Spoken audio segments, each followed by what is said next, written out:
আজকে মনে চায় টিভির সামনে বৈশা বৈশা মজা মারতে গো। আপনার মনে চায় সারাদিন মোবাইল দেখা দেখা চোখ নষ্ট করতে, কিন্তু যেই সমস্ত জিনিসগুলো টিভির ভিতরে দেখা যায়, যেই সমস্ত জিনিসগুলো মোবাইলের মধ্যে দেখা যায় বাজান, সারা জিন্দেগি ভর দেখলেও আপনার দুনিয়ায় কোনো উপকার হবে না, বরং এমন একটা অবস্থা সৃষ্টি হচ্ছে অল্প বয়সে চোখের রোগী হইয়া ডাক্তারের কাছে দৌড়ান লাগে। এই স্ক্রিনের এত পাওয়ার, টিভির পর্দার এত পাওয়ার,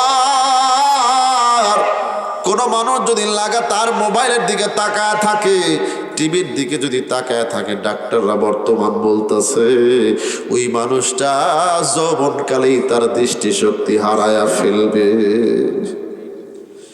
এবাজান এটা হলো দুনিয়ার ক্ষতি গো। আর আখিরাতের ক্ষতি যদি আপনি শোনেন, আপনার কলিজা কেঁপে উঠবে।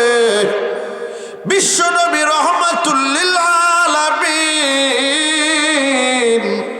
আমার আপনার জানের জান প্রাণের প্রাণ নবী বলেন, কোন মানুষ যদি বাদ্য বাজনা শুনতে লিপ্ত হয়ে যায়, আমার আল্লাহ ওই মানুষের উপর শয়তানকে বন্ধু বানায়া দেয়। শয়তান হয়ে যায় তার বন্ধু। কলবের ভিতরে আল্লাহর মুহাব্বত মারেফাত থাকে না, নামাজ তার ভালো লাগে না। বাস্তবতা ঠিক কিনা বলেন? যেই মানুষগুলো গান শুনতে অভ্যস্ত, ওদের মসজিদে পাওয়া যায় না। আর যারা নিয়মিত মুসল্লি, তারা গান শুনতে রাজি হয় না। কথা কন না কেন বাজান? বাস্তবতার সাথে মিলিয়ে আপনাকে দেখতে হবে, মনকে শুধরাইতে হবে। ওই যে গান শুনলেন, এটার দ্বারা আপনার চোখের ক্ষতি হইল, কানের ক্ষতি হইল, আপনার অন্তরে মুনাফিকের সৃষ্টি হলো। আমার নবী বলেন, গান বাদ্য বাজনা যারা নিয়মিত শোনে, এদের ভিতর থেকে আল্লাহর মারিফাত মুহাব্বত যেমন দূরে সরে যায়, অন্তরের ভিতরে মুনাফিকের সৃষ্টি হয়ে যায়। আর মুনাফিকি মানে হলো আমল করতে না চাওয়া, মুখে একরকম বলা। আমরা যদি জিজ্ঞেস করি আমাদের রবকে, সবাই কিন্তু বলবে আল্লাহ, ঠিক কিনা বলেন? যদি বলি বাবা নামাজের দরকার আছে না নাই, সবাই মিলে বলবেন হুজুর নামাজের দরকার আছে, কিন্তু আজান দিলে মুসল্লি নাই। কথা বলেন? যদি বলি রমজান মাসে রোজা রাখার দরকার আছে না নাই, সবাই মিলে বলবেন হুজুর দরকার আছে, কিন্তু আজকে বর্তমান দুনিয়ার সামান্য কয়েকদিনের ব্যবধানে রে বাবা অধিকাংশ মানুষ আজকে রোজা রাখে না। কথা বলেন না কেন? আরে রমজান মাসের দিনের বেলায় পর্দা টানায় টানায় খানা খায়, তার মানে আপনি মুখে বললেন দরকার আছে, কাজে মানলেন না। এটার নাম কোরআনের ভাষায় বলা হয় মুনাফিক। কি বলা হয়?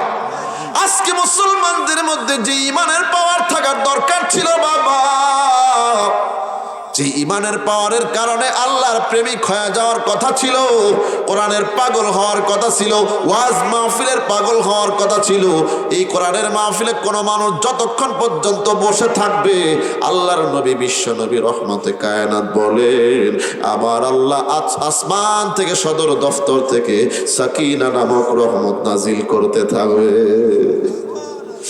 শুধু তাই না, এই মাহফিলে বসে থাকার পর কোনো মানুষ যদি চোখের পানি ফেলে আল্লাহকে ডাক দিয়ে বলতে পারে, আল্লাহ আমি তো গুনাহগার, এসেছিলাম গুনার বোঝা মাথায় নিয়া, আল্লাহ তুমি মাফ না করলে আমার হাত আমি নামাবো না। আল্লাহ বলে, ফেরেশতা যা দেখ তো আমার বান্দারা পাগল হয়ে গেছে মাপ চাওয়ার জন্য, দেখ আমার যেই বান্দা আর বান্দিরা মাপ চাওয়ার জন্য হাত তুলেছে, একটা মানুষকেও খালি হাতে ফেরত দেওয়া যাবে না। ঘোষণা দাও এদের জিন্দেগির গুনাহ মাফ করে দিলাম। এখানে যারা বসে থাকবা যুবক ভাই, আমার মা বোনেরা, তোমার জিন্দেগির গুনাহ মাফ হয়ে যাবে। শুধু তাই না, আল্লাহ ফেরেশতাদেরকে ডাকতে বলবে, ফেরেশতারা দেখো তো এরা আর কি চায়, এদের মনের কি আশা আছে। ফেরেশতারা বলে, আল্লাহ আপনি তো অন্তর্যামী, মানুষের মনের খবর জানেন। আল্লাহ বলে ফেরেশতা আমি সব জানি, সব দেখতেছি, কিন্তু তোদেরকে সাক্ষী রাখতে চাই, বলতো বল আমার বান্দারা কি চায়। আল্লাহর ফেরেশতারা ডাক দিয়ে বলে আল্লাহ দেখলাম গোপীনাথপুর কবরস্থানের পাশে বসিয়া তোমার কিছু বান্দারা যেমন মাপ চেয়েছে ওই রকম জাহান্নাম থেকে বাঁচতে চায়। বলে আর কি চায়? কয় জাহান্নাম থেকে বাইসা জান্নাতের ভিতরে যাইতে চায়। ফেরেশতারা বলে ও আল্লাহ বলে ফেরেশতা রে তুই সাক্ষী থাক, আমার বান্দাদের নামগুলো জাহান্নামের খাতা থেকে কেটে দিলাম। শুধু তাই না, তুই আরো সাক্ষী থাকলে ফেরেশতা আমি আল্লাহ আমার বান্দা বান্দির নামগুলো জান্নাতের খাতায় লিখে দিলাম। মাগফিরাত দারদ উমিদ আজ লুৎফে তু যাকে খুদ ফরমুদায়ে লা তাকনাতু বাহরে আলতাফে তু বে পায়া বুদ না উমিদ আজ রহমত তু শাইতান বলে মারহাবা লিল্লাহি তাকবীর। আল্লাহু আকবার। আপনাদের মনে হয় খারাপ লাগতেছে, কি কষ্ট হচ্ছে? আলোচনা কি একটু চলবে? তাহলে এক দুইজন যদি উঠে যান তাহলে কিন্তু মনটা ভেঙে যায় ভাই। আপনারা হচ্ছেন অনুপ্রেরণা। যদি আপনারা এলো পাতারি করেন তাহলে বুঝবো যে আপনাদের ভালো লাগতেছে না। আজান ভালো লাগবে ইনশাল্লাহ, একটু ধৈর্য ধরতে হবে। সেটি হলো যে আমার আপনার মন মানসিকতা আজকে কেমন হয়েছে। ওই সমস্ত কাজ যেগুলো মনে চায় যদি করেন, ওগুলো তো দুনিয়া উপকার করার দূরের কথা, উপকার তো হবেই না, ক্ষতি হবে, বরং জাহান্নামে যেতে হবে। কিন্তু এই ওয়াজ মাহফিলে আসলে, মসজিদে গেলে আল্লাহ আপনার জিন্দেগির গুনাহ মাফ করে জান্নাতি মানুষ বানায় দিবে। আর এছাড়া বিকল্প কোনো রাস্তা নাই। আপনি আমি যতই চিন্তা করি না কেন, আমাকে আপনাকে একদিন কবরের মাটিতে রাখাই হবে। আপনি না চাইলেও আপনার ওই বিল্ডিং থেকে আপনাকে নামায় নিয়ে আসা হবে, 2-4 জন মিলে ধরে আপনাকে চির জনমের তলে গোসল দিয়ে দেওয়া হবে। ঠিক কিনা বলে? গোসল দিয়ে আপনি কত বীর বাহাদুর ছিলেন, আপনাকে ধরে চকলেটের মতো বানিয়ে ওই যে চির জনমের তলে 3.5 হাত মাটির নিচে আপনাকে দিয়ে মনকে মন মাটি দিয়ে ঢেকে দেওয়া হবে। ওই কবরে আপনার চেহারা দেখা হবে না, সুরত দেখা হবে না, মালামাল দেখা হবে না, দেখা হবে আপনার অন্তর। ঠিক কিনা বলে? অন্তর দেখা হবে বাবা। অন্তরে যদি আমল থাকে, আল্লাহর ভালোবাসা মোহাব্বত থাকে, আপনি যদি অন্তরকে পবিত্র করতে পারেন, আল্লাহ বলে তুই পাবি আমার জান্নাত। আর যদি অন্তর পবিত্র না হয়, জান্নাতের ঘ্রাণও তুই পাবি না। আল্লাহ বলেন ইয়াউমা লা ইয়ানফাউ মালু ওয়ালা বানুন ইল্লা মান আতাল্লাহা বিকলবিন সালিম। আল্লাহ বলে বান্দা যেদিন আমার কাছে আসবি, যেদিন কিয়ামতের ময়দানে তুই হাজির হবি, তোর বেটা পুত্র কোনো কাজে আসবে না, তোর মালামাল সম্পদ কোনো কাজে আসবে না। শুধু কাজে আসবে অন্তরটা যদি আমার মোহাব্বত দিয়া, আমার ইবাদত বন্দেগী দিয়া যদি সাজাও, আমি আল্লাহর কাছ থেকে একখানা জান্নাত পেয়ে যাবি। সুবহানাল্লাহ বিহামদি। এই জন্য আমাদের অন্তর পরিষ্কার করতে হলে কোরআনের মজলিসে বসতে হবে। ঠিক কিনা বলেন? আমি ভূমিকা স্বরূপ কিছু কথা বললাম, আমি একটা বিষয়ের উপর আলোচনা করব, আপনাদেরকে সে বিষয়টি জানিয়ে দেওয়ার দরকার, তাহলে ওয়াজ বুঝতে সহজ হবে। সে বিষয়টি হলো আল্লাহর কোরআন নিয়ে কিছু আলোচনা করব। শুনতে রাজি আছেন? এজন্য যে বাজান এই কোরআনটা এমন এক মেডিসিন, এমন এক ঔষধ, এমন এক পাওয়ারফুল কিতাব। এই কিতাব কোনো মানুষ যদি গ্রহণ করে তার অন্তর পরিষ্কার হয়ে যাবে। অন্তর পরিষ্কার হলে সে আল্লাহর জান্নাতে যাবে। আর এই কোরআন থেকে যে যত দূরে থাকবে, ওই মানুষটার অন্তর তত শয়তান দ্বারা আচ্ছাদিত থাকবে। ওখানে কখনো আল্লাহর রহমত প্রবেশ করবে না, জান্নাতে যাওয়ার উপযুক্ত হবে না। এই জন্য আমি কিছু আলোচনা করতে চাই কোরআনের বিষয় নিয়ে। শুনতে রাজি আছেন তো ইনশাল্লাহ? আর একটা কারণে আমি কোরআনের আলোচনা করব, যেহেতু আজকে এখানে মাদ্রাসা কেন্দ্রিক কবরস্থান। ঠিক কিনা বলেন? আজকে আমাদের দেশে আমরা এই কোরআনটাকে এত ছোট মনে করি যে কোরআনটা হলো ফকিরদের পড়া, ফকিরদের কিতাব। আমরা ভাগাভাগি করে নিছি যে এই কোরআন শরীফ পড়বে এতিম, যারা বাবা নাই, যার মা নাই, যারা টাকা পয়সা নাই, অর্থ সম্পদ নাই, এরা পড়বে। এরকম হয়েছে কি হয়েছে না বলেন? আপনি স্বীকার করেন আর না করেন, বাস্তবতা এটাই। বড় লোকের ছেলে পড়ায় না, ধনী মানুষের ছেলে কোরআন শরীফ পড়ে না, ভয় পায় যে আমার ছেলে কি করে খাবে। ঠিক কিনা বলেন? কিন্তু আমি আপনাদের কাছ থেকে জানতে চাই, আপনারা আমরা সকলেই মুসলিম হিসাবে আপনারা সাক্ষী দিবেন, এই পৃথিবীর জমিনে যত কিতাব আছে, যত কথা আছে, সমস্ত কথা, সমস্ত কিতাব, সমস্ত বইয়ের মধ্যে সবচেয়ে উত্তম বই কোনটা? সবাই বলে। সবচেয়ে দামি এবং সত্য কিতাবের নাম কোনটা? এ কথা কি বিশ্বাস সকলের আছে? এটা কি মুখে নাকি কলবে? এটা আপনি মানেন আর না মানেন, আপনার অন্তরে থাকুক আর না থাকুক, আল্লাহ পাক 1450 বছর আগে আল্লাহ চ্যালেঞ্জ করে গেছেন, এই কিতাবের মতো আর পৃথিবীতে একটাও কোনো কিতাব নাই। এই কিতাবের যে মর্যাদা, এটা যদি মানুষ জানতো তাহলে আল্লাহর কসম করে বলে এই কিতাবকে মাথায় করে রাখতো, ঠিক কিনা বলেন? কিন্তু আজকে মানুষের ভিতরে একটা ভয় কাজ করে, সেটি হলো যে আমার ছেলে করে খাবে কি, কথা কন না কেন? যার করে পড়াতে চায় না। কিন্তু আপনি বুঝলেন না যে কোরআনের সম্পর্ক, কোরআনের মর্যাদা এত বেশি যে এই কোরআন শরীফটা যার সাথে লাগে, যার কাছে লাগে, আল্লাহ তাআলা তাকে অনেক দামি বানায় দেয়। কিছু কথা আপনাদেরকে ভাঙা বলি, তারপরে সুস্বার যদি কিছু দিতে হয় ইনশাআল্লাহ দেওয়া যাবে, কোনো অসুবিধা নেই ইনশাআল্লাহ। বাজার বুঝবেন যে এই কিতাবকে আমরা কেন পড়বো। কিতাবটা হচ্ছে 1 নাম্বার নিরেট কিতাব, ভেজাল মুক্ত কিতাব, যেখানে কোনো সন্দেহ নাই, সুবাহ নাই। সুবহানাল্লাহ বলুন। এমনই একটা কিতাব তো আমাদের দরকার। আজকে গল্প গুজব, রঙ্গ ঠঙ্গ, এই বই ওই বই পড়ে আমাদের জিন্দিগিতে কি লাভ হবে? উপন্যাস পড়ে সব কিছু থেকে যাবে। কিন্তু কোনো মানুষ যদি কোরআনকে বন্ধু বানাতে পারে, দিলের ভিতরে আনতে পারে, আল্লাহ তাআলা কিভাবে মর্যাদা বাড়ায়। দেখেন, একটা কথা বললে বুঝবেন আপনারা সহজে। একটা কোম্পানি থেকে অথবা দোকান থেকে 2টা খাতা কিনছেন, জোরে কোন কয়টা? 2টা খাতা কিনলেন। একটা খাতার ভিতরে আপনি দুনিয়ার জাগতিক যত বিদ্যা আছে সবগুলো লিখলেন, আর একটা খাতার ভিতরে কোরআন শরীফের আয়াতগুলো আপনি লিখলেন। বলেন তো দেখি, এই 2 খাতাটাকে এখন সমান আছে? আপনি কি সমান মর্যাদা দিবেন? পার্থক্য কি হলো? যে এই খাতায় কোরআন শরীফ লেখার কারণে এই পুরা খাতার দামটা এত বাড়লো যে আপনি কোরআন শরীফকে মাটিতে আর রাখবেন না, আপনি বুকে লাগাবেন, মুখে লাগাবেন, চুমা দিবেন, আপনি এটাকে প্যাকেট করে সুন্দর করে আলমিরাতে রেখে দিবেন, ঠিক কিনা বলেন? আর যেটা আপনি বাংলা লিখেছেন ওটা যেখানে থাকে থাকুক, 2 দিন পরে বিক্রি করে দিবেন। কাগজ কিনতে আসলে কি করে দেবেন? বিক্রি করে দিবেন। কোনো সময় বাদাম বেচবে, বিক্রি করবে, এই করবে, সেই করবে। কিন্তু যদি মুসলমানের সামনে কোনো কোরআন শরীফের পৃষ্ঠা বা আয়াত পড়ে, কেউ কি বাদাম বেচার সাহস পাবে? জোরে বলেন। তাহলে এই খাতার সাথে আল্লাহর কালামটা লাগার কারণে খাতার দাম কমছে না বাড়ছে? জোরে বলেন। মুসলমান ভাই ও বাবাজিরা, আল্লাহর কোরআন কত বড় এটা তো কোরআন থেকে বোঝা যায়। একটু মাথার চিন্তা করলে, ব্রেন খাটালেও ধরা পড়ে যায়। ও বাজান, আল্লাহ তাআলা কোরআনকে শ্রেষ্ঠ বলেছেন, এটা আপনি মানেন আর না মানেন শ্রেষ্ঠ।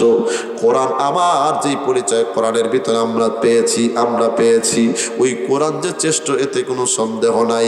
কিন্তু আমার আপনার সাধারণ বিবেকে ধরা পড়ে গেল, একটা খাতা আমরা 2টা খাতা একই দোকান থেকে কিনলাম, শুধুমাত্র আল্লাহর কোরআনটা ওখানে লেখার কারণে ওই খাতার মর্যাদা এত বেড়ে গেল, আপনার আমার বুকে লাগাইতে হয়, মুখে লাগাইতে হয়। বিবেক বলে এটাকে নিচে রাখা যাবে না, সুন্দরভাবে প্যাকেট করিয়া আলমারিতে রাখা হবে। বাজার, এইটা হলো খাতার মর্যাদা, কোরআনের ছোঁয়া লাগার কারণে বাড়লো। 2 নাম্বার বাবা, ওই কোরআন শরীফটা যেখানে রাখা হয়, যেই রেহাল আর আলমিরা আপনি বলেন আর তেপায়া বলেন, সেইটার দাম কত বেড়ে যায়। একই গাছের 2টা কাঠ আপনি কিনে একটা দ্বারা আপনি এরকম চেয়ার বানালেন, একটা দ্বারা আপনি যে কোনো একটা অন্য জিনিস বানালেন, আর একটার মাধ্যমে আপনি ওই একই গাছের কাঠ দিয়ে রিহাল বানালেন। যে রিহালের মধ্যে বাজান কোরআন শরীফ রেখে পড়া হয়, আল্লাহ তাআলা সামান্য কোরআনের ছোঁয়ায় এই 2টা কাঠের ভিতরে কত আকাশ আর জমিন ব্যবধান করে দেয়। খুব ভালো করে বুঝবেন, যে রিহালটা একই গাছের কাঠ দিয়ে বানালেন, ওই রিহালটাকে মানুষ বুকে লাগায়, চুমা দেয়, মাটিতে পড়তে দেয় না, সাধারণ কোনো জায়গায় রাখে না, আলমারির ভিতরে যত্ন করে রেখে দেয়। কারণটা কি? মুসলমান হিসাবে জানি আল্লাহর কোরআন পবিত্র, এই কোরআনের সাথে কাঠের ছোঁয়া লাগছে, রিহালের ছোঁয়া লাগছে। এই রিহালের অমর্যাদা করা মুসলমানের জন্য জায়েজ নাই। কিন্তু ওই গাছের কাঠ যেটা দিয়ে ফিরা বানাইলেন, টুল বানাইলেন, চেয়ার বানাইলেন, ওটা যেখানে ইচ্ছা সেখানেই নিয়ে যাচ্ছেন, ওটার মধ্যে বসতেও পারতেছেন, দাঁড়াইতেও পারতেছেন, বিবেকে কোনো বাধা দেয় না।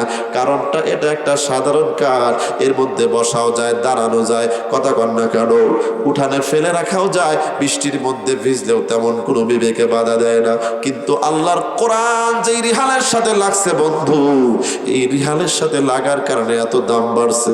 বৃষ্টির মধ্যে পড়ে থাকবে তো দূরের কথা, আপনার এরকম চকির ভিতরে খাটের মধ্যে পড়ে থাকবে, এটাও আপনি সহ্য করতে পারেন না। এই যে কোরআনের সামান্য ছোঁয়া লাগার কারণে একটা কাঠের দাম এত পরিমাণ বাড়লো। আবার যেই জায়গার ভিতরে আপনি কোরআন শরীফ তেলাওয়াত করলেন, যেই জায়গায় বসে বসে আপনি কোরআন শরীফ তেলাওয়াত করেন, এই জায়গার মানটা কত বেড়ে যায় আপনি কি জানেন বাজান? আমার নবী রহমতে সাল্লাল্লাহু আলাইহি ওয়াসাল্লাম, জানের জান প্রাণের প্রাণ নবী বলেন, যেখানে আল্লাহর কোরআন তেলাওয়াত হয় ওই জায়গার মর্যাদা এত বৃদ্ধি হয়ে যায়, আল্লাহ পাক কোরআনের বরকতে তার সদর দফতর থেকে রহমত নাজিল করে দেয়। কি যে মর্যাদা! যেখানে আপনি কোরআন পড়লেন, আর যে জায়গাটা সাধারণ জায়গা আছে, অথবা আপনি আগে যে জায়গায় ছিলেন ওই জায়গায় যদি আপনি কোরআনটা পড়েন, আগে যে মর্যাদা ছিল তার চাইতে লক্ষ কোটি মর্যাদা কোরআনের কারণে বেড়ে যায়। কেন কেন? আমার নবীর এক সাহাবী হযরতে উসাইদ ইবনে হুযাইর, মনে রাখবেন কথাটা, হযরতে উসাইদ ইবনে হুযাইর রাদিয়াল্লাহু তাআলা আনহু বলেন, আমি সারা রাত আল্লাহর কোরআনের তেলাওয়াত করতেছিলাম। আল্লাহু আকবার। না ওয়াজ সারি দেওয়া লাগবে আমার। এ ভাই আপনাদের কি হইলো, কি হয়েছে? আল্লাহু আকবার। কষ্ট হইতেছে? এটা তাকবীর দেন তো, মনে হয় শয়তান আসছে আশপাশে। লিল্লাহি তাকবীর, নারায়ে তাকবীর। দোকান পাট বাদ্য বাজনা যেখানে লিল্লাহি তাকবীর। আল্লাহ কবুল করেন, বলেন আমিন। ভাইজান, যে কথা বলতেছিলাম, যে এখানে বসে থাকলে আল্লাহর রহমত নাজিল হবে, আল্লাহ পাক খুশি হবেন, আর এখান থেকে উঠে গেলে শয়তান খুশি হবে, আল্লাহ বেজার হবে। এখন আপনি আমি মুসলমান হিসেবে কাকে খুশি করবেন, কাকে বেজার করবেন, আপনার বিবেচনায় দিলাম, ঠিক কিনা বলেন? মুসলমান বন্ধুগণ আমার, ভাইরা, মা বোনেরা, যেখানে কোরআনের তেলাওয়াত হয় ওইখানের মর্যাদা কেমনটা বেড়ে যায়, এই কথাটা বোঝানোর জন্য একটা বুখারী শরীফ থেকে হাদিস শোনায়া যায়। আল্লাহর নবীর এক যুবক সাহাবী, নাম তার উসাইদ ইবনে হুযাইর রাদিয়াল্লাহু তাআলা আনহু, উনি বলেন, ইয়া রাসূলুল্লাহ, ইয়া হাবিবাল্লাহ, হুজুর, আজকে রাত্রিতে আমি কোরআন তেলাওয়াত করে আমার রাত কাটানোর চেষ্টা করেছি, রাত কাটিয়ে দিয়েছি, কিন্তু নবী, আমি রাত্রি যখন কোরআন তেলাওয়াত করতে শুরু করি, আমার পাশেই বাঁধা ছিল আমার ঘোড়া, আমার বাহন, আমার সরি রাসূলুল্লাহ, আমি পাশে বাহন বাঁধিয়া আমি মসজিদের ভিতরে কোরআন তেলাওয়াতের মধ্যে মশগুল যখন হয়ে যাই, আমি দেখি আমার সামনে ওই ঘোড়াটা ছোটাছুটি করে, লাফালাফি করে। রাসূলুল্লাহ, হাবিবাল্লাহ, ঘোড়ার লাফালাফি দেখা আমি কোরআন শরীফ তেলাওয়াত বন্ধ করে কিছুক্ষণ আরাম করি, আবার দেখি ঘোড়াটা থেমে গেছে, আবার যখন আমি কিছুক্ষণ থামার পরে কোরআন শরীফ তেলাওয়াত শুরু করে দেই, রাসূলুল্লাহ, হাবিবাল্লাহ, আবারও ঘোড়াটা এরকম ভাবে ছুটাছুটি করে, লাফালাফি করে। সারা রাত এরকম অবস্থা হয়েছে, বুঝতে পারলাম না। তার মানে যখনই কোরআন শরীফ তেলাওয়াত করি তখন সে এরকম ভাবে ঘোরাঘুরি করে, লাফালাফি করে, ফাদাফাদি করে, আর যখন বন্ধ করে দেই তখন দেখি সে থেমে যায়। নবী বুঝতে পারলাম না, ইয়া রাসূলুল্লাহ, হাবিবাল্লাহ, কি কারণে, কোন কারণে, কিসের জন্য ঘোড়াটা এমন করলো? আমি তেলাওয়াত বন্ধ করলে থেমে যায়, তেলাওয়াত শুরু করলে লাফালাফি করা শুরু করে দেয়। ইয়া নবী আল্লাহ, ইয়া রাসূলুল্লাহ, কিসের জন্য এরকম হলো? আমার নবী রহমতে সাল্লাল্লাহু আলাইহি ওয়াসাল্লাম সাহাবীকে ডাক দিয়ে বললেন, সাহাবী রে, তুমি যখন কোরআন শরীফ তেলাওয়াত করা শুরু করো, আমার আল্লাহর ফেরেশতারা তোমার সামনে, আল্লাহর রহমতের ফেরেশতা রহমত নিয়ে হাজির হয়ে যায়। তোমার মাথার অতি কাছে ফেরেশতারা এসে তোমাকে পাহারা দেয়, আল্লাহর পক্ষ থেকে মেঘের মতো তোমার উপর ছায়া নামতে থাকে। এইটা তুমি দেখো নাই, দুনিয়ার কোনো মানুষ দেখে নাই, কিন্তু ওই ঘোড়ার চক্ষু আল্লাহ খুলে দিয়েছে। ফেরেশতাদেরকে সে দেখতে পেয়েছে। ওই দলবদ্ধ ফেরেশতাদেরকে দেখার পরে সে ভয়ে ছটফট ছটফট করছে। এইটাই ছিল তোমার কারণ। আবার তুমি যখন কোরআন তেলাওয়াত বন্ধ করে দিয়েছো, সাথে সাথে তারা উপরের দিকে চলে গেছে আর ঘোড়া থেমে গেছে। এই হাদিস থেকে আল্লামা ইমাম বুখারী রাহমাতুল্লাহি আলাইহি উনি বোঝাতে চান, দুনিয়ার মানুষ জানো কি জানো, কোরআনটা কি মধুর বাণী। আল্লাহর কোরআন যেখানে তেলাওয়াত হয়, আমার আল্লাহ ওই জায়গার উপর রহমত নাজিল করে দেয়। এজন্য মাদ্রাসা হলো রহমত নাজিলের কারখানা। আমার নবী বলেন, যে এলাকার ভিতরে মাদ্রাসা হয়, যে এলাকার ভিতরে কোরআন শরীফের তেলাওয়াত হয়, আল্লাহর রহমত সেখানে নাজিল হতে থাকে। আল্লাহ পাক রব্বুল আলামিন কোরআন শরীফের ওসিলা করে বালা মুসিবত বিপদ আপদ দূর করে দেয়। এই কোরআন শরীফের দরকার আছে না নাই? জোরে বলেন, দরকার আছে না নাই? কারা কারা রাজি আছেন হাত তুলে দেখান। লিল্লাহে তাকবীর, নারায়ে তাকবীর। কোরআন সুন্নাহর আলো, কোরআন সুন্নাহ যেখানে, লিল্লাহি তাকবীর। আল্লাহ কবুল করে নাও। এই হলো কোরআনের ফজিলত। যে জায়গায় লাগে, যেই জিনিসের সাথে লাগে, তার দাম বেড়ে যায়। এখন বলেন তো দেখি, কোনো মানুষের সাথে যদি কোরআন শরীফের সম্পর্ক হয়ে যায়, মানুষের দামটা কমবে না বাড়বে? জোরে বলেন। ও বাজার, একটা কাঠের সাথে লাগার কারণে যদি কাঠের মর্যাদা বেড়ে যায়, একটা জায়গার সাথে লাগার কারণে যদি জায়গার দাম বেড়ে যায়, একটা কাগজের সাথে কোরআনের সম্পর্ক হওয়ার কারণে যদি এই কাগজের দাম বেড়ে যায়, তাহলে তোমার আমার দাম কেন বাড়বে না? দেখো আল্লাহ রাব্বুল আলামিন বলেছেন, বান্দা কোরআনের মর্যাদা দেখো কত। পৃথিবীর জমিনে আমি আল্লাহ যখন কোরআন নাজিল করতে চেয়েছিলাম, প্রথমে পাহাড়ের উপর আমি আবেদন জানালাম, পাহাড় তুমি কোরআন গ্রহণ করো, কিন্তু পাহাড় রাজি হইল না। তার মানে এত পাওয়ারফুল কিতাব, এত ওজনী কিতাব। আল্লাহ বলেন কোরআনের ভিতরে, লাউ আনসালনা হাযাল কুরআনা আলা জাবালিন লারাআইতাহু খাশিআম মুতাসাদ্দিআম মিন খাশিয়াতিল্লাহ।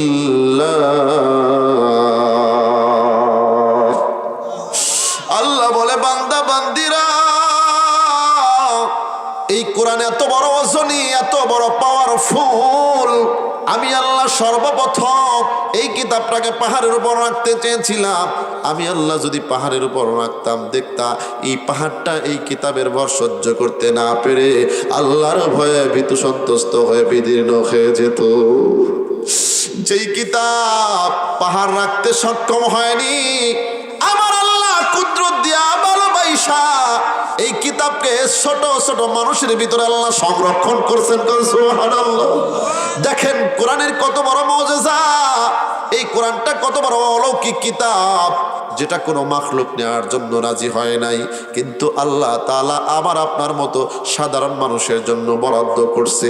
আর একটু যদি আগান, আমার আপনার ছোট্ট ছোট্ট বাচ্চা, যাদের বয়স 6 থেকে 7 বছর, 8 বছর, 10 বছর বয়সের হাজার হাজার লক্ষ লক্ষ ছেলের বুকে আল্লাহ কোরআন সংরক্ষণ করেছে।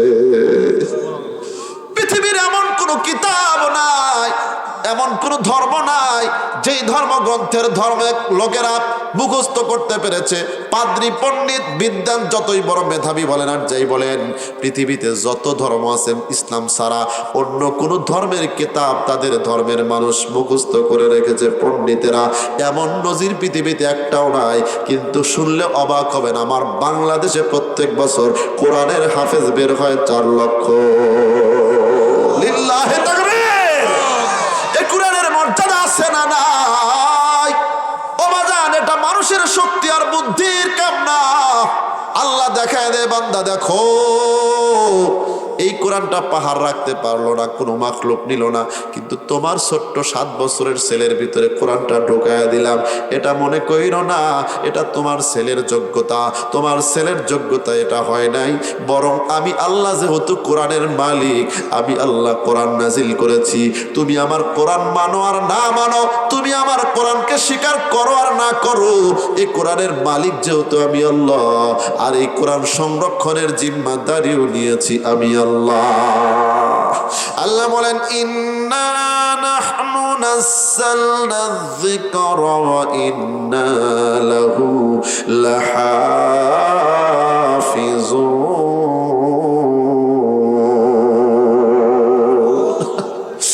আল্লাহ বলে বান্দা তুই বুঝলি না,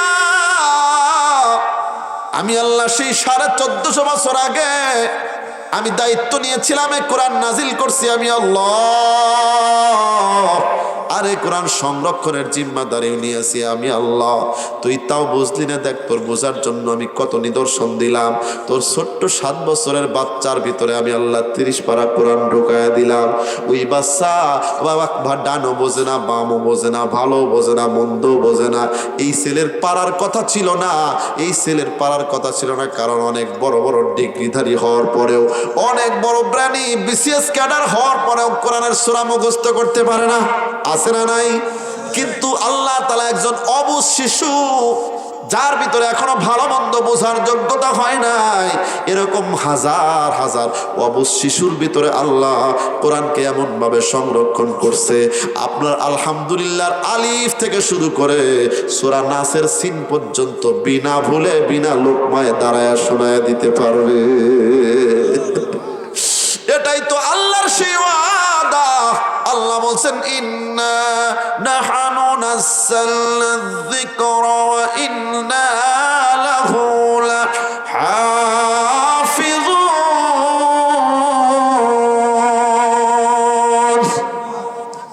আল্লাহু আকবার। আর আস্তে কর। কোরআন তেলাওয়াতের পরে আল্লাহু আকবার জোরে বলে দিবেন, পারবেন ইনশাআল্লাহ। রহমত আসবে, শয়তান দূরে চলে যাবে। সকলে বলেন তো দেখি আল্লাহু আকবার।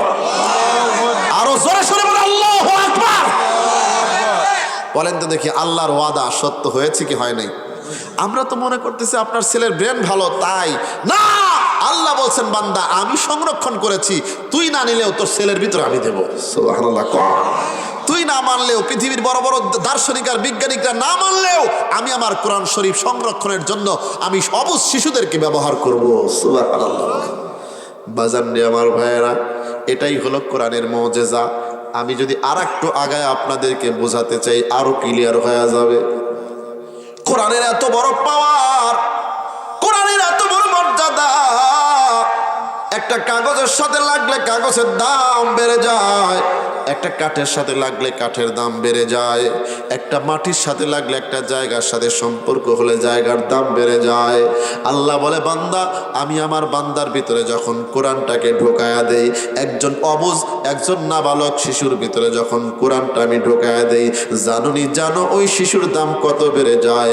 আমি আল্লাহ বাংলার জমিন সহ সারা পৃথিবীতে দেখায়া দেই একজন ফকিরের ছেলের কত দাম বেড়ে যায়, একজন মেথরের ছেলেও যদি কোরআনের হাফেজ হয়ে যায় কত দাম বেড়ে যায়।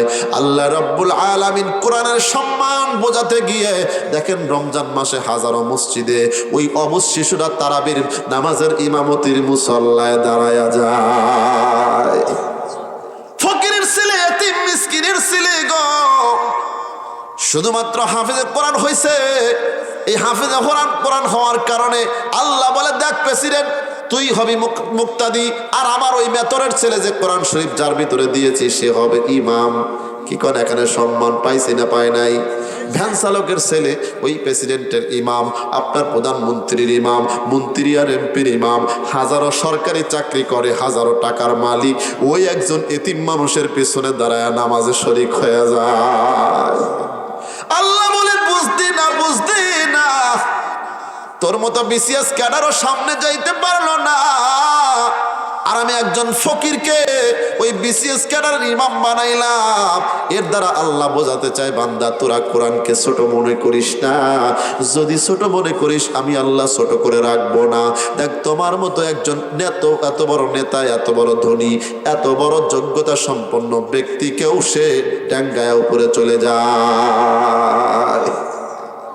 মুসলমান ভাই, এটা হলো কোরআনের মর্যাদা, এটা হলো কোরআনের সম্মান। আজকে তোমাদের আমাদের মধ্যে যাদের ভয় রয়েছে হুজুর কোরআন পড়লে কি করে খাবে, বাজান, এই কথা যদি কারো ভিতরে থাকে, তুমি আমার কথায় কষ্ট পাওয়ার নাই পাও, আমার কথা বোঝো আর না বোঝো, একটু মেনে নাও, আল্লাহ তাআলা তোমার ভিতরে বরকত দেবে। যদি তুমি মনে মনে ভাবো এই কোরআন পড়লে আমার ছেলে কি করে খাবে, আমার মেয়ে কি করে খাবে, এই কথা যদি তোমার অন্তর ভিতরে থাকা যায়, তোমার অন্তরে ঈমান এখনো পরিপূর্ণ নাই, তোমার ঈমান এখনো পূর্ণাঙ্গ হয় নাই। এই ঈমান তোমার জান্নাত পর্যন্ত নিতে পারবে না। এই কোরআন যদি তোমার বিরুদ্ধে মামলা দেয়, জান্নাত পর্যন্ত নিতে পারবে না। এ বাজান, এইটা হলো দেখেন কোরআনের সম্মান। কোরআনের ছোঁয়া লাগার কারণে এতিমের সম্মান বেড়ে গেল। তামাম পৃথিবীর সমস্ত মানুষের ইমাম বানায় দিলে ইমামতি করতে পারবে। এইটা হলো দুনিয়ার সম্মান। আর আখিরাতে কেমন সম্মান আল্লাহ পাক দেবে, আমার নবী রহমতে সাল্লাল্লাহু আলাইহি ওয়াসাল্লাম বলেন, ও দুনিয়ার মানুষ শোনো, আমার আল্লাহ যে কোরআনটা আমার কাছে দিয়েছে, এই কোরআনের মর্যাদা তোমরা শোনো কতটা দিয়েছে আল্লাহ। আল্লাহর নবী বলেন, মান করা আল কোরআন ওয়া আমিলা বিমা ফিহি উলবিসা ওয়ালিদাহু তাজাই ইয়াউমাল কিয়ামা। নবী বলেন, কোন মানুষ যদি কোরআন শরীফ পড়ে আর কোরআন শরীফ অনুযায়ী যদি আমল আখলাককে সুন্দর করে নেয়, আমার আল্লাহ বলেন ওই সন্তান আমল করার কারণে, কোরআন পড়ার কারণে আমার আল্লাহ মা বাবার মাথায় নূরের টুপি পরায়া দিবে। হাসরের ময়দানে সন্তান কোরআন পড়ার কারণে মা বাবার মাথায় নূরের টুপি পরানো হবে। যেই সন্তান পড়েছে তাহলে চিন্তা করেন সন্তানের মাকাম মর্যাদা কোথায় থাকবে।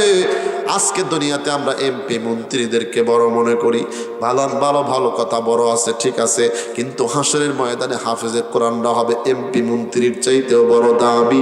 জোরে চিল্লায় বলেন একবার মারহাবা। তার প্রমাণ হলো আমার নবী বলেন, কোন মানুষ যদি কোরআন পড়ে আর কোরআন অনুযায়ী আমল করে, এই কোরআন পড়ার কারণে, আমল করার কারণে মা বাবার মাথায় নূরের টুপি পরানো হবে। যাউহু আফজালু মিনাশ শামসি। নবী বলেন ওই নূরের টুপি এত ঝলমল ঝলমল করবে, এত আলোকদার হবে, ওই আসমানের সূর্য যেমন আলো দিয়া তামাম পৃথিবী আলোকিত করে দেয়, ওই হাসরের ময়দানে ওই নূরের টুপির কারণে বাবা মার যে মাথায় নূরের টুপি পরানো হবে, ওই মানুষের নূরের টুপির কারণে গোটা হাসরের ময়দান আলোকিত হয়ে যাবে। ওই দিন সকল মানুষ বুঝতে পারবে এই মানুষগুলি আলেম ওলামার বাবা মা, এই মানুষগুলি হাফেজে কোরআনের বাবা মা। সেদিন দেখে দেখে তারা শুধুমাত্র আঙ্গুল কামড়াবে আর আফসোস করবে, হায় একটা ছেলেকে কেন মাদ্রাসায় পড়াইলাম না, একটা মেয়েকে কেন হাফেজা বানাইলাম না। ও বাজার, আজকে বুঝতে পারতেছো না আলেমদের দাম তোমাদের কাছে নাই, কিন্তু কখনো যদি ইসলামী রাষ্ট্র কায়েম হয়ে যায়, দেখবা আলেমরাই থাকবে বড় বড় পদে। যদি আলেমরা বড় বড় পদে থাকে, এদেশের মানুষ তাদের ন্যায্য অধিকার ফিরে পাবে, ঠিক কিনা বলেন? বিচার তখন ইনসাফপূর্ণ হবে যখন কোরআন দ্বারা বিচার করা হবে। আলেম মানুষ যখন কোরআন সুন্নাহ দ্বারা বিচার করবে, মানুষের মধ্যে জুলুম থাকবে না, অবিচার থাকবে না, অত্যাচার থাকবে না। কিন্তু সাময়িক পরিবর্তনের কারণে আজকে আলেমদের মর্যাদা দেওয়া না। মনে করো ইমাম সাহেব আর কি জিনিস, ও বাজার মুয়াজ্জিন আর কি জিনিস, কিন্তু জানো নি তামাম পৃথিবীর সমস্ত জিনিস দিয়া ইমামের মূল্য তুমি দিতে পারবা না। আমরা তো মনে করি 2-4-5 হাজার টাকা বেতন দেই, যে আমাদের গোলাম। ইমাম সাহেব কি গোলাম? কিন্তু তুমি জানো না আল্লাহর নবী বলেন তামাম পৃথিবীর সবকিছু দিয়েও একজন ইমামের মূল্য পরিশোধ করা যাবে না। আমরা দিচ্ছি, গোলামায়ে কেরামও সাময়িকভাবে ধৈর্য ধরতেছে, 5,000 দাও আর 10,000 দাও, ইমামতি ছাড়তাম না। কারণ ইমামতি যদি ছেড়ে দেয় আবার কে এসে নামাজ পড়াবে, সবার নামাজ নষ্ট হয়ে যাবে, ঠিক কিনা কন? ইমাম হওয়ার জন্য শর্ত হলো আপনার পরিশুদ্ধ কোরআন তেলাওয়াত থাকা। কিন্তু আমি মুফতি সাহেব অথবা আমি হাফেজ সাহেব যদি ইমামতি ছেড়ে দেই, একজন মূর্খ মানুষ যদি নামাজ পড়ায়, তাহলে তার নামাজও যাবে, বাকি সবটির নামাজ যাবে। জাতিকে বাঁচানোর জন্য ওলামায়ে কেরাম ধৈর্য ধরে ইমামতি করে, বাবা দুনিয়ার স্বার্থে নয়, আল্লাহকে পাওয়ার জন্য। কারণ তার ভিতরে আছে আল্লাহর কোরআন, ঠিক কিনা বলো বাবা? কষ্ট হচ্ছে? আজকে দেখেন, আপনি একটু বাস্তবতার দিকে তাকান, যে মানুষটা কোরআন থেকে যত দূরে, ওই মানুষটা আল্লাহ থেকেও তত দূরে। কথা কন না কেন? অনেকেই ভাবতে পারেন হুজুর তাহলে স্কুল কলেজে কি ছাত্র ছেলে মেয়েদেরকে পড়াবো না?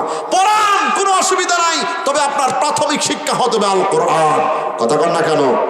এই যে প্রত্যেক মাদ্রাসায় নুরানি খোলা হয়েছে, আমাদের ওলামায়ে কেরাম দেখেছেন এখন বর্তমান সমাজের যে অবস্থা দাঁড়িয়েছে, এইগুলো যদি আমরা না বলি, এইগুলোর থেকে যদি না ফিরাই, তাহলে এই সন্তানগুলো কিয়ামতের ময়দানে এরা বিপদগামী হয়ে যাবে, এরা জাহান্নামের আসামি হবে। আর কোনো সন্তান যদি জাহান্নামের আসামি হয়, তারা মা বাবাকেও ছাড় দেবে না। ওই দিন বাবা মার বিরুদ্ধে মামলা দিয়ে আল্লাহর কাছে বলবে, আল্লাহ আমি একা জাহান্নামে যেতে পারবো না, যাবো না, কারণ আমি তো আমার কারণে জাহান্নামে এসে ছোট্ট ছিলাম, আমার মা বাবা আমাকে যা শিখেছে তাই শিখেছি। বাজার স্কুল কলেজে পড়াবেন, তবে আলেমদের কাছে আসবেন।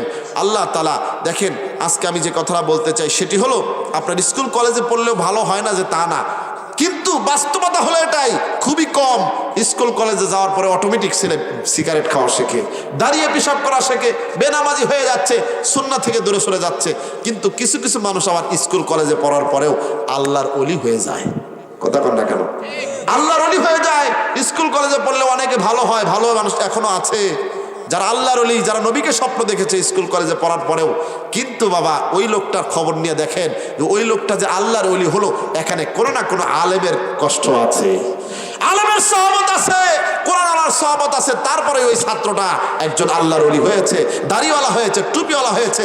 কোরআনের মাদ্রাসার সাথে যার সম্পর্ক আছে, আপনার মসজিদের ইমাম সাহেবের সাথে সম্পর্ক আছে, তাহলে মূল বুঝতে গেলে দেখা যাচ্ছে কোরআন ছাড়া, কোরআনওয়ালা ছাড়া মানুষের ভালো হওয়ার কোনো রাস্তা জোরে কোন আছে? আজকে আমাদের যে জাগতিক শিক্ষা 16 বছর ফ্যাসিস্ট জালিম স্বৈরা শাসক যা করে গেছে আমাদের শিক্ষা সিলেবাসে, মুসলমানিত্ব টিকে থাকার তো কোনো শিক্ষাই ছিল না, বরং হিন্দুয়ানি শিক্ষায় তারা জর্জরিত করে দিয়েছিল। আমরা এখন বাংলার প্রান্ত থেকে 92% মুসলমানের দেশে আমরা চাই এমন সরকার আসবে, যেই সরকার মুসলমানদের জন্য আরবি শিক্ষা, দ্বীনি শিক্ষা বাধ্যতামূলক করতে হবে। কথা বলো ঠিক কিনা? 92% মুসলমানের দেশে নাস্তিক্যবাদী সিলেবাস, হিন্দুত্ববাদী সিলেবাস কখনো আমার দেশের মুসলমান মানতে রাজি না। ঠিক কিনা বলেন? রাজি আছেন ইনশাল্লাহ? ভাই আপনারা অনেক তন্ত্র মন্ত্র দেখেছেন, এইবার আসেন আলেমদের সাথে ঐক্যবদ্ধভাবে আমার আপনার জীবন গঠন করি। আলেমরা যদি আপনাদের সাথে থাকে, আপনারা যদি আলেমদের সাথে থাকেন, ইনশাল্লাহ এই সমাজ হবে এক শান্তির সমাজ ইনশাআল্লাহ। এই জন্য মাদ্রাসায় পড়ানো দরকার আছে না নাই? অনেকেই মনে মনে প্রশ্ন করে, হুজুর এত মাদ্রাসা লাগবে কেন? এত স্কুল, সরকারি স্কুল প্রত্যেক গ্রামে গ্রামে আছে, হাই স্কুল, কলেজ, ভার্সিটি, এখানে প্রশ্ন নাই। সাথে সাথে আবার কিন্ডার গার্ডেন হয়েছে, বেসরকারি প্রাইভেট স্কুল হয়েছে, কোনো প্রশ্ন নাই। কিন্তু ওর প্রশ্ন মাদ্রাসা নিয়ে। তার মানে বুঝতে হবে ওই হলো কোরআনের প্রকৃত দুশমন, যারা মাদ্রাসা শিক্ষা নিয়ে প্রশ্ন তোলে। কথা বলো না কেন? প্রত্যেক গ্রামে গ্রামে আজকে মাদ্রাসা হওয়ার দরকার ছিল, যদি হয়তো আপনাদের মতো অনেক মানুষ আছে যারা কোরআন শরীফ শুদ্ধ করে পড়তে পারেন না, কিন্তু স্বীকার করে না, না করেন। কথা কর না কেন? মুসলমান ভাই ও বাবাজি, লম্বা কথা নয় ও বাজান, আল্লাহর কোরআন যদি পড়েন আপনার দুনিয়াতে ইনশাল্লাহ আপনার সন্তান বিপদগামী হবে না। ইঞ্জিনিয়ার বানানো লাগবে বানান, ডাক্তার বানানো লাগবে বানান, কোনো অসুবিধা নাই। তবে প্রাথমিক শিক্ষা আপনার সন্তানকে কোরআন দিয়ে শুরু করে দেন, আর আপনার সন্তানের জন্য একজন আলেম রাহাবার বানায়া দেন। এ বাবা তুমি ইঞ্জিনিয়ার হও, তোমার এই উস্তাদের সাথে সম্পর্ক রাখো।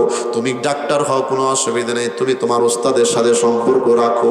ওই সন্তান যদি ডাক্তারি পড়াও পড়ে, যদি ইঞ্জিনিয়ারিং পড়াও পড়ে, আর যদি কোনো আলেমের সাথে সম্পর্ক রেখে তার জীবনকে পার করে, ইনশাআল্লাহ ডাক্তার হওয়ার পরেও শুধু ডাক্তার হবে না, ডাক্তার হওয়ার সাথে সাথে আল্লাহর ওলি হইয়া যাবে। মুসলমান ভাই, কোরআন শরীফ পড়লে আল্লাহ কি পরিমাণ মর্যাদা বাড়ায় দেয়, সংক্ষিপ্ত আকারে শেষের দিকে নিয়ে যাচ্ছি বাবা। হযরতে ওমর ফারুক রাদিয়াল্লাহু তাআলা আনহুর কথা একটু আপনাদেরকে শোনাই। দেখেন তো, কোরআন ছাড়া মানুষের ভালো হওয়ার কোনো রাস্তা নাই। হযরতে ওমর ফারুক রাদিয়াল্লাহু তাআলা আনহুর কথাটা আপনারা মন দিয়ে শুনবেন। আল্লামা ইমাম বুখারী রাহমাতুল্লাহি আলাইহি একটা সুন্দর হাদিস নিয়ে আসছেন বুখারী শরীফের ভিতরে, কিতাবুত তাফসীরের ভিতরে। একটা আয়াতের ব্যাখ্যা করতে গিয়ে আল্লামা ইমাম বুখারী রাহমাতুল্লাহি আলাইহি এই হাদিসখানা নিয়ে আসছেন হযরতে ওমর রাদিয়াল্লাহু তাআলা আনহু। কিসের কারণে এত মর্যাদা সম্পন্ন হলো? যে ওমর এমন একজন ইসলাম বিদ্বেষী মানুষ ছিল, ইসলাম গ্রহণ করার আগে এমন একজন দুষ্ট প্রকৃতির মানুষ ছিল রে বাবা, মক্কার কোনো মানুষ আমার নবীর সামনে দাঁড়াইতে সাহস পায় নাই। কাফেররা পর্যন্ত আমার নবীকে দেখা ভয় পাইত। আরে মুহাম্মাদের সাথে বেয়াদবি করলে ধ্বংস হয়ে যাওয়া লাগবে। কিন্তু বাজান দেখেন, হযরতে ওমর রাদিয়াল্লাহু তাআলা আনহু ইসলাম ধর্ম গ্রহণ করার আগে এমন দুঃসাহস ছিল, এমন একজন দুঃসাহসী ছিল, আমার নবীকে হত্যা করার জন্য নাঙ্গা তরবারি নিয়ে নওরা দিয়েছিল। নাঙ্গা তরবারি নিয়ে যখন রওনা দিয়েছে, প্রতিমধ্যে একজন ডাক দে বলে, ও দুনিয়ার মানুষ, ও ওমর, তুমি যে রওনা দিয়েছো নাঙ্গা তরবারি নিয়ে, কাকে মারার জন্য যাচ্ছ? সবাই কথাটা জানেন, আমি অন্য কথা একটা বোঝানোর জন্য এই কথাগুলো একটু বলতেছি। হযরত ওমরকে ডাক দিয়ে বলল, ওমর, তুমি কার দিকে ছুটছো তরবারি নিয়ে? কয়, মুহাম্মাদের কল্লা কেটে ফেলবো। মুহাম্মদ নামের এই লোকটা দুনিয়া শেষ করে দিচ্ছে, দুনিয়ার সভ্য পরিবেশকে অসভ্য বানায়া দিচ্ছে। এইবার লোকটা ডাক দিয়ে বললেন, ওমর, ভালো কথা, মুহাম্মদকে মারতে যাচ্ছ, কিন্তু তুমি তো এমন নেতা, এমন পালোয়ান, তোমার বাড়ির খবর তুমি নিজেই রাখো না। ওমর রাদিয়াল্লাহু তাআলা আনহু থমকে দাঁড়িয়ে গেলেন। লোকটিকে ডাক দিয়ে বললেন, ভাই কি হয়েছে, কি বলো? আমি বাড়িতে খবর রাখি না, তার মানে কি? তার মানে ওমর রাদিয়াল্লাহু তাআলা আনহুর গায়ে লাগছে। তাকে থ্রেট দিয়ে যখন কথা বলছে, কথাটা শুনে আঘাত পাইছে। আঘাত পায় বলে, কি হয়েছে ভালো করে বলো। কয়, তুমি মুহাম্মদ সাল্লাল্লাহু আলাইহি ওয়াসাল্লাম জানের নবীকে মারতে যাও, কিন্তু তোমার ঘরের মানুষই তো মুহাম্মদকে কলিজা দিয়ে ভালোবাসছে। আরো জোরে বলেন। কয়, কি হয়েছে? তোমার ভগ্নিপতি এবং বোনের ঘরে যাও, খবর নাও। ওমর রাদিয়াল্লাহু তাআলা আনহু তার মুখকে ঘুরায় দিছে বোনের বাড়ির দিকে, ভগ্নিপতির বাড়ির দিকে চলে গেছে।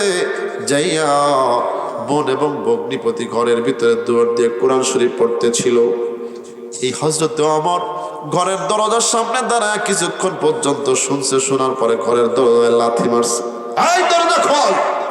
বোন তোর আওয়াজ শুনে কলেজা থর থর থর করে কাঁপা শুরু করছে। ভগ্নিপতি ওমর রাদিয়াল্লাহু তাআলা আওয়াজ পাইয়া চোখের নিচে এরকম ভাবে আড়াল হয়ে গেছে, লুকায় পড়ছে। হযরত ওমরের বোন জামিলা দরজা খুলে দিল। দরজা খুলে দেওয়ার পর বোনের মুখের মধ্যে এমন ভাবে জোরে থাপ্পড় মারলো, বোন অজ্ঞান হয়ে জমিনে পড়ে গেল। সাত দিয়ে রক্ত বের হওয়া শুরু হয়ে গেল। বোনকে মাইরা অজ্ঞান করে ফেলে দিয়া এইবার ভগ্নিপতিকে লাগায় দিছে। বলছে, এই তুই কেন এত বড় সাহস? আমার কথা না মাইনা আমাদের দলে না থাইকা তুই কেন এগুলো করতেছিলি? মুসলমান ভাইয়া বন্ধুগণ, এরকম অনেক কিচ্ছা, অনেক ঘটনা ঘটে গেল।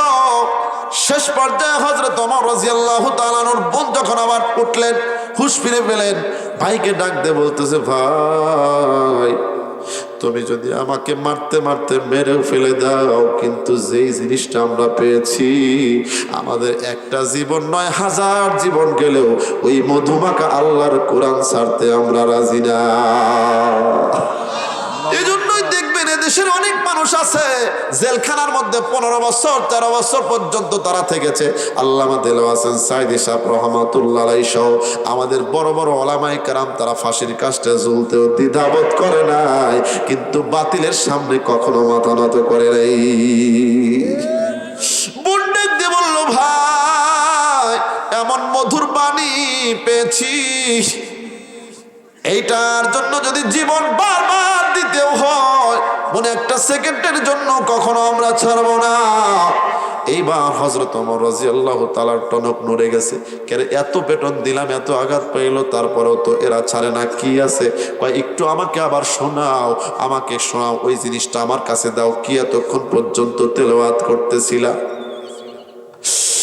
বোন ডাক দে বলে, ও ওমর, ও ভাই তুমি হতে পারো আমার ভাই, কিন্তু তুমি অপবিত্র, তুমি এখনো পবিত্র হও নাই। আল্লাহর কিতাব পবিত্র, এই কিতাব ধরতে গেলে নাপাকি অবস্থায় ধরা যায় না, তোমাকে পবিত্র হওয়া লাগবে, পবিত্র হওয়া লাগবে। এইবার আবার আল্লাহ ওমর রাদিয়াল্লাহু তাআলার দিলটা মোমের মতো নরম কইরা দিছে। নরম কইরা দেওয়ার পর এরকম ভাবে বাজান গোসল কইরা পবিত্র হয়ে চলে আসছে বোনের ঘরে। আবার ফিরে বোন এইবার বলতো ঠিক আছে, এই যে কাগজ দেখো, কাগজের ভিতরে একটা আয়াত লেখা ছিল, কুল ইন্নানি আনাল্লাহু লা ইলাহা ইল্লা আনা ফা'বুদনি ওয়া আকিমিস সালাতা লিযিকরি। এই কাগজটা নেওয়ার পর হযরত ওমর বুঝতে আর বাকি নাই, কোরআনের আয়াতটা যখন তেলাওয়াত করেছে, কোরআনের আয়াত তেলাওয়াত করার পর তার চোখ থেকে ঝরঝর করে পানি আসতেছে। আর বোনকে ডাইকা বলতেছে, বোন আগে তো বুঝি নাই, আমরা তো মুহাম্মাদকে অনেক দোষারোপ করেছি, কিন্তু দেখি এটা তো মুহাম্মাদের কথা নয়, এটা স্বয়ং আমার আল্লাহ নাজিল করে তার পরিচয় তুলে ধরেছে। আল্লাহ বলেন, নবী জানায় দেন, কুল ইন্নানি আনাল্লাহ,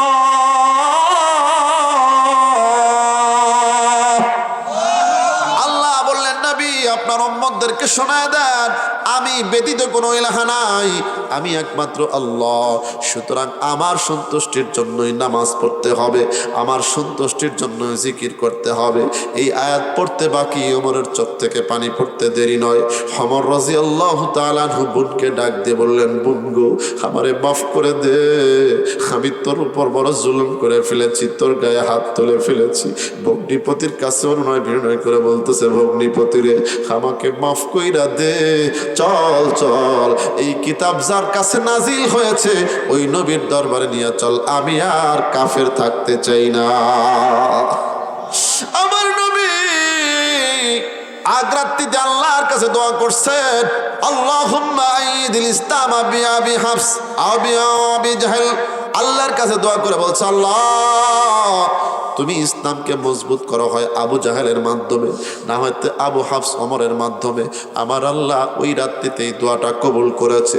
সকালবেলা যখন নবীজির দরবারে আসামির মতো ওমর হাজির হয়ে যাচ্ছে, বোন ভগ্নিপতি এবং সাহাবায়ে কেরামের অকদল সহ নবীর দরবারে হাজির হয়েছে।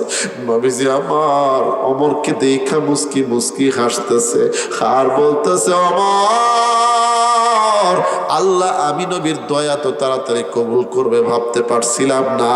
আসো আসো ওমর, তোমার জন্য আমার কলিজা তৈরি হয়ে গেছে।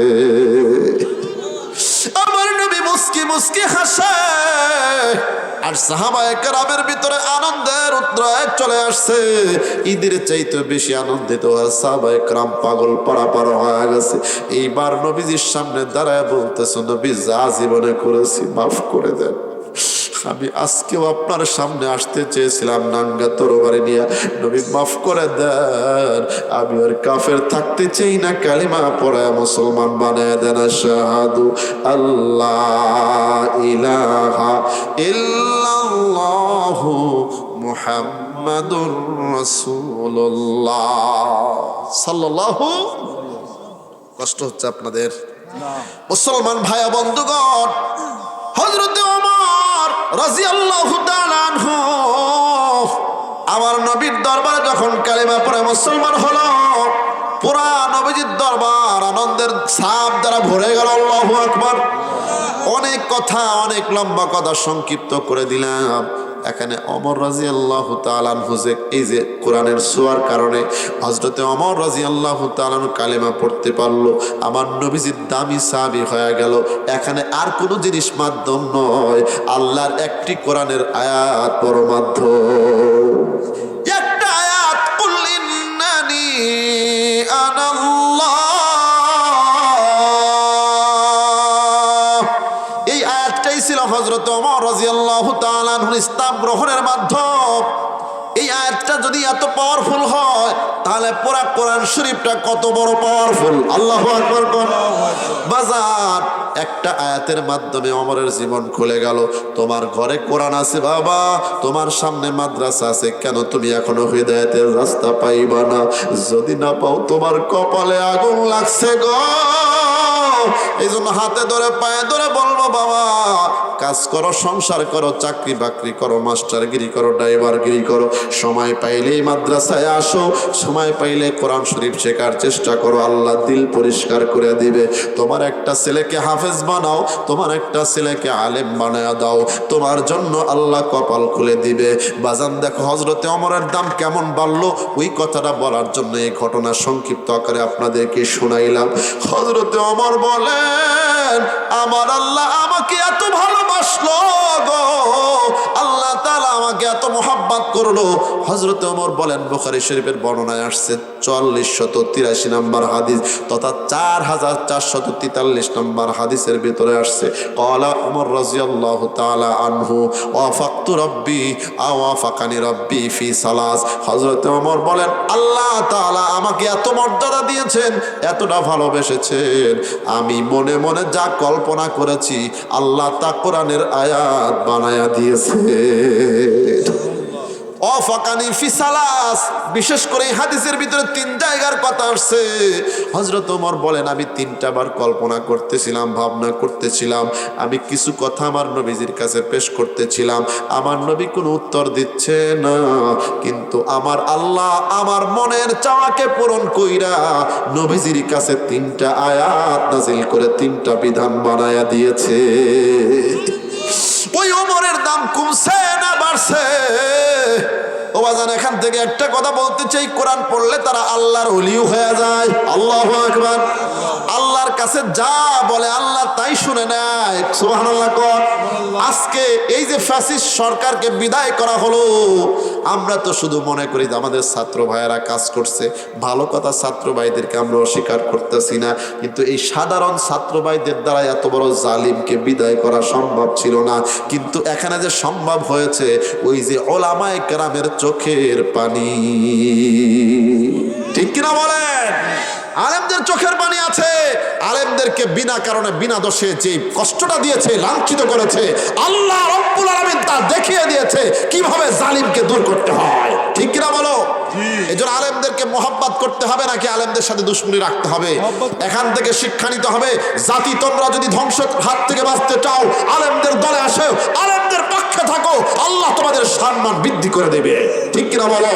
আর এখনো যদি তোমরা শিক্ষা না নাও, আলেমদের দিকে বাঁকা নজরে তাকাও, মাদ্রাসার দিকে বাঁকা নজরে তাকাও, আলেমদেরকে লাঞ্ছিত করার চেষ্টা করো, যেমন হাসিনা ফ্যাসিস্ট ওলামায়ে কেরামের সাথে বেয়াদবি করে আল্লামা মামুনুল হক সাহেবের মাজায় ডান্ডা বেরি পড়িয়ে আল্লামা সাইদের মতো মানুষকে দুনিয়ার থেকে শহীদ করার মাধ্যম দিয়ে আমাদের অসংখ্য ওলামায়ে কেরামের হাতে হ্যান্ডকাপ লাগিয়ে মাজায় ডান্ডা পড়িয়ে যেরকম অপমান করেছে, ওলামায়ে কেরাম সেখানে গোড়ার ঘাস কাটেনি, আল্লাহর দরবারে ডাইরেক্ট বিচার দিয়েছে। কথা বলো, ঠিক কিনা? আল্লাহ বলেছে, বান্দা ওলামায়ে কেরাম ধৈর্য ধর, আমি তোদের সব কথা শুনছি। ওমরের কথা শুনছে না, শোনে নাই? ওই ওমরের দল হচ্ছে ওলামায়ে কেরামের দল। এজন্য বাবা, আপনার সন্তান যদি আল্লাহর কাছে দামি বানাতে চান, কোরআনের শিক্ষায় শিক্ষিত করে দেন। পারবেন? পারবেন তো ইনশাল্লাহ? কারা কারা পারবেন হাত তোলেন তো, লিল্লাহি তাকবীর। আল্লাহ কবুল করেন, বলেন আমিন। যাদের সন্তান নাই তারা আপনারা একজনকে বলবেন, আপনার আত্মীয় স্বজনকে বলবেন, একটা হরফ পড়লে আপনার আমলনামায় তার একটা অংশ যাবে। সুবহানাল্লাহ বলেন। বাজান, এইটা হলো কোরআনের মর্যাদা। কিছুটা বললাম, আমার আলোচনার শেষের দিকে নিয়ে যাব, কারণ আমার পরে বড় বক্তা আছে। বাজান, এই কোরআন তো এমন এক মর্যাদা সম্পন্ন কোরআন। আল্লাহর নবী বলেন, হাসরের ময়দান 50,000 বছরের দিন, দুনিয়ার 1000 দিন, আপনার আখিরাতের একদিন। দুনিয়ার 1000 দিন এক জায়গায় করলে যত বড় হবে, আখিরাতের একদিন এইরকম দিনের 50,000 বছরের দিন হবে হাসরের ময়দান। জমিনটা পুরো তামা, মানুষ এক গ্লাস পানির জন্য ছটফট ছটফট করবে। আমি আগেই একটা ধারণা দিয়ে আসছি, মাও সেদিন সন্তানের পরিচয় দিতে চাইবে না, সন্তানও মায়ের পরিচয় দিতে চাইবে না। এইবার মনটা একটু নরম করবেন, আখিরাতের মোরাকাবায় চলে যাবেন, কবরের মোরাকাবায় যাবেন, হাসরের মোরাকাবায় যাবেন। আমার আল্লাহ বলেন, প্রকৃতপক্ষে জ্ঞানী তারা, যারা আখিরাতকে নিয়ে ভাবে, চোখ থেকে পানি জড়ায়, ওরাই হলো আল্লাহর কাছে জ্ঞানী। ভাই, 30 বছর চলে গেল, এখনো তোমার চোখ দিয়ে পানি আসলো না, আখিরাতের চিন্তা করলা না, কেমনে তুমি জান্নাতের পথ পাইবা?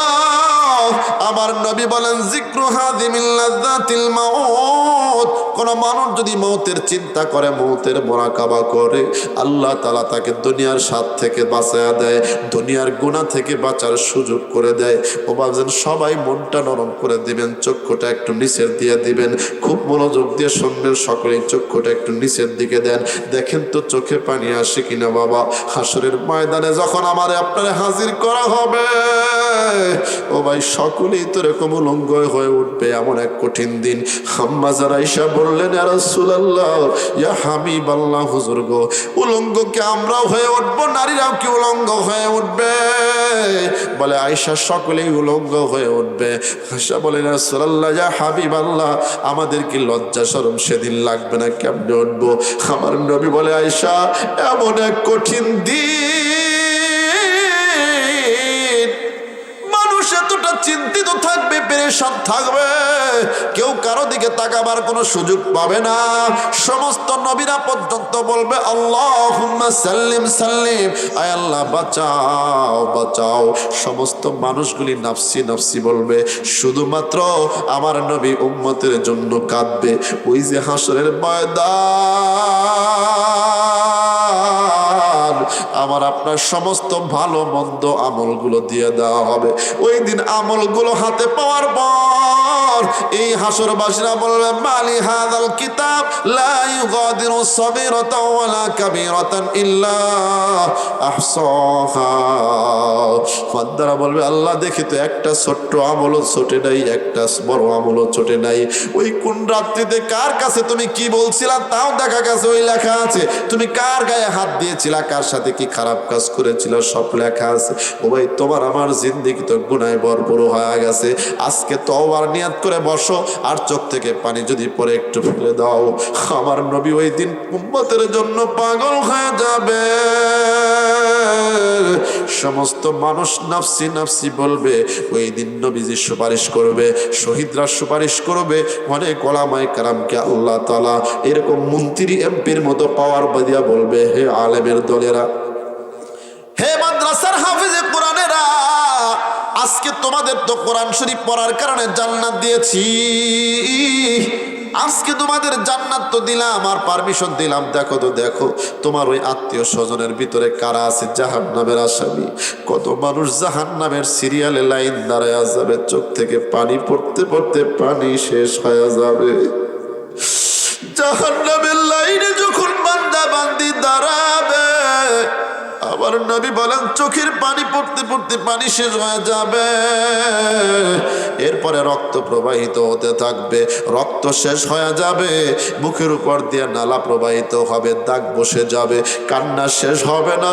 কারণ জাহান্নাম এত কঠিন জায়গা, জাহান্নামের বর্ণনা দিয়া বাজান বোঝানো সম্ভব নয়। জাহান্নামের আগুন দুনিয়ার আগুনের চাইতে 70 গুণ বেশি পাওয়া।